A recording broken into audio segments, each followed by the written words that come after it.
In a move reminiscent of Prohibition-era crime fighter Eliot Ness, late in 2020, the U.S. Department of Justice announced a coordinated enforcement action against 345 alleged healthcare criminals, including over 100 physicians and other licensed, well, for now, healthcare professionals in 51 judicial districts.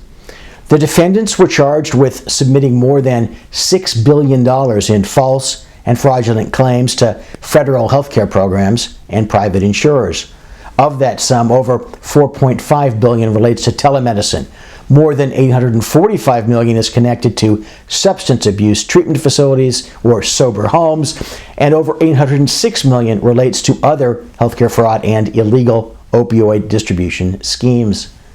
Unfortunately, the structure of the telemedicine scheme is one that I've seen play out many times, sometimes with enough time to avert a client's participation.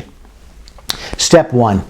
Certain defendant telemedicine executives allegedly used marketing networks to lure unsuspecting patients into the scheme via telemarketing, direct mail, TV ads, as well as internet ads. Call centers then confirm Medicare or Medicaid eligibility and transfer the individuals to the telemedicine company. Step 2. The telemedicine companies, controlled by the defendants, then allegedly pay defendant doctors and nurse practitioners to order unnecessary durable medical equipment, genetic and other diagnostic testing, and pain medications, either without any patient interaction or with only a brief telephonic conversation with patients they had never met or seen. Step 3. The telemedicine defendants then allegedly sell, as in illegal kickbacks and bribes, the physicians' or nurse practitioners' orders to defendant DME companies, genetic testing laboratories, and pharmacies, which, pursuant to the government's allegations, subsequently submitted false and fraudulent claims to Medicare and other government insurers. In connection with the substance abuse treatment facilities, these are also known as sober homes scheme, the government alleged an $845 million scheme of false and fraudulent claims for tests and treatments for drug or alcohol addiction. The defendants include physicians, owners and operators of substance abuse treatment facilities, as well as patient recruiters, also known as body brokers, all alleged to have participated in schemes involving the payment of illegal kickbacks and bribes for the referral of scores of patients to substance abuse treatment facilities. According to the charges, those patients were subjected to medically unnecessary drug testing, often billing thousands of dollars for a single test, and therapy sessions that were frequently not provided, and which resulted in millions of dollars of false and fraudulent claims being submitted to private insurers. It's also alleged that medical professionals prescribed medically unnecessary controlled substances and other medications to those patients, sometimes to entice them to stay at the facility.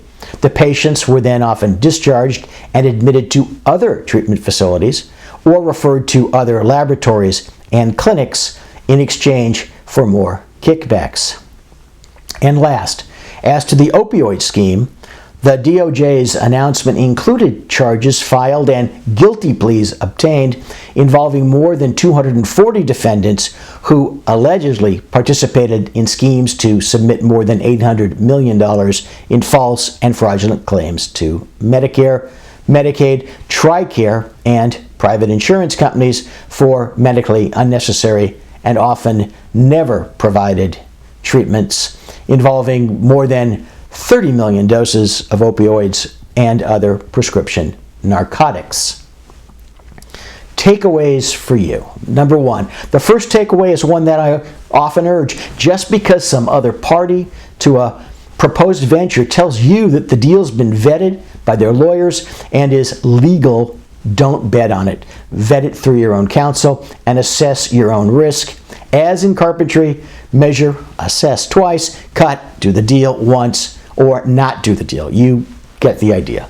Number 2, Government funds spent pursuing healthcare fraud result in a return on investment that Warren Buffett could only dream of.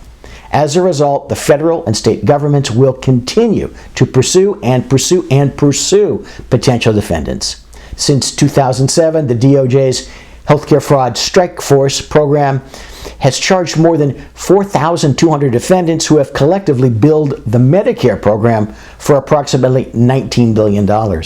And now, according to the DOJ's recent announcement, they've kicked those efforts up a notch or three through the creation of a national rapid response strike force within that existing program. Its mission to investigate and prosecute fraud cases involving major healthcare providers that operate in multiple jurisdictions. 3.